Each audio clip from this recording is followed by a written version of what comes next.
Olá, que privilégio poder usar uma ferramenta como essa, onde vocês podem me ver e me ouvir. Embora eu não possa ver nem ouvir vocês, vocês podem me ver e ouvir. E para vocês que estão me vendo e ouvindo, eu quero compartilhar alguns pensamentos baseados em 1 João, capítulo 5, versículo 18. E lá diz o seguinte: no amor não há medo, ao contrário, o perfeito amor expulsa o medo. Porque o medo supõe castigo. Aquele que tem medo não está aperfeiçoado no amor. Eu gosto muito da versão atualizada e eu vou ler para vocês, que diz assim, é mais ou menos a mesma coisa com uma ênfase um pouquinho diferente. No amor não existe medo.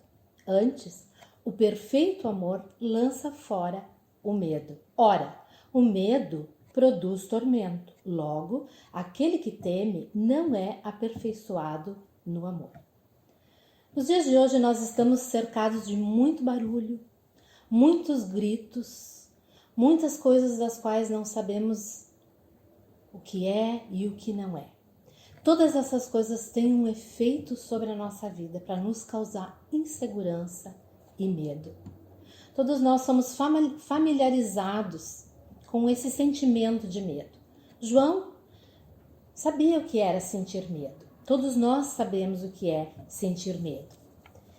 Mas eu quero lembrar algumas coisas que, de certa forma, nós sabemos que o medo pode produzir.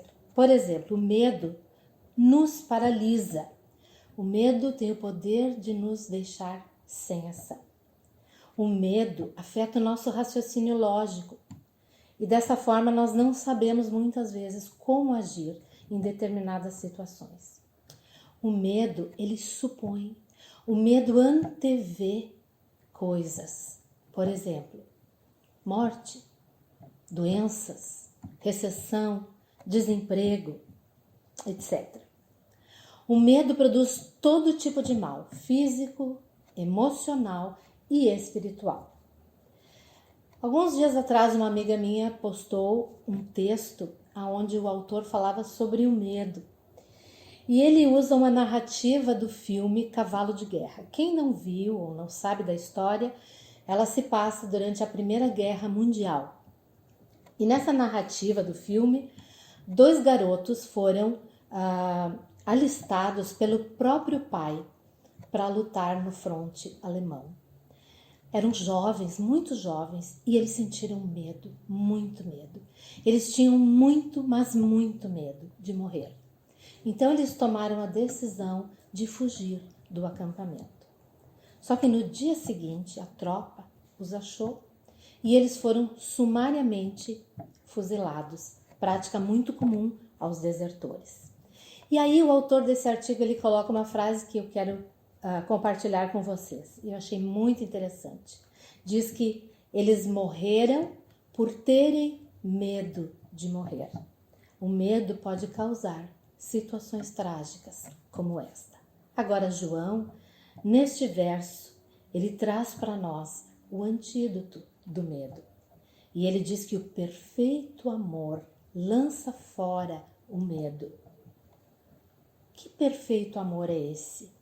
Quem tem um amor perfeito? Deus. É o amor de Deus. Mas que amor é esse? Poucos dias atrás, o Roger mais uma vez nos fez lembrar que Deus não sente amor, Deus é amor. Amor faz parte da essência dele. Isso nos ajuda um pouquinho a compreender porque o amor de Deus não é como o nosso amor humano.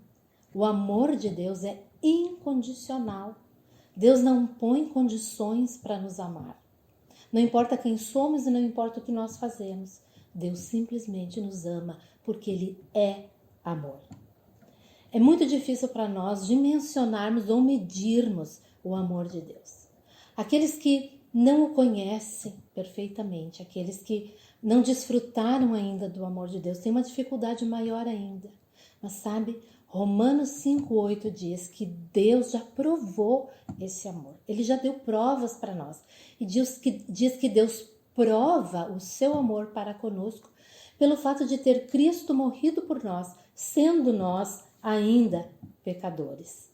Então, quando nós pensamos no amor de Deus. Nós somos capazes de entender, mesmo com nossa forma tão limitada de amar, nós somos capazes de entender que quem ama cuida. Nós somos capazes de entender que quem ama protege, quem ama provê. Sabendo disso, né?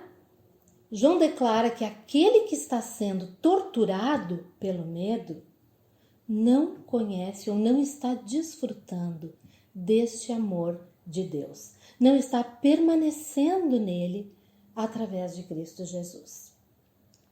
Porque o perfeito amor lança fora o medo. Concluindo, o medo, ele bate à nossa porta. O medo, ele bate na minha porta. Mas eu tenho uma escolha diante de mim. Diante das suas batidas, eu tenho uma escolha a fazer. Eu posso ouvir os gritos, os ruídos assustadores que o medo pode produzir através de vozes à minha volta. Mas eu posso escolher ouvir a doce voz de Deus através das suas promessas que estão na palavra. E ele diz: eu cuido, eu protejo, eu guio, eu sustento, eu consolo. O meu amor por ti suprirá todas as tuas necessidades. E eu termino com Salmo 23, versículo 4. Ainda que eu ande pelo vale da sombra da morte, não temerei mal algum, porque tu estás comigo, e a tua vara e o teu cajado me consolam. Que Deus possa nos ajudar a compreender esse imenso amor por nós e que Ele possa nos ajudar a descansar neste amor e não permitir que todas as vozes que o medo traz para nós tenham qualquer lugar no nosso coração. Que Deus nos abençoe, que Deus nos ajude a desfrutar desse amor que Ele tem por nós e descansar nele. Amém? E uma boa noite.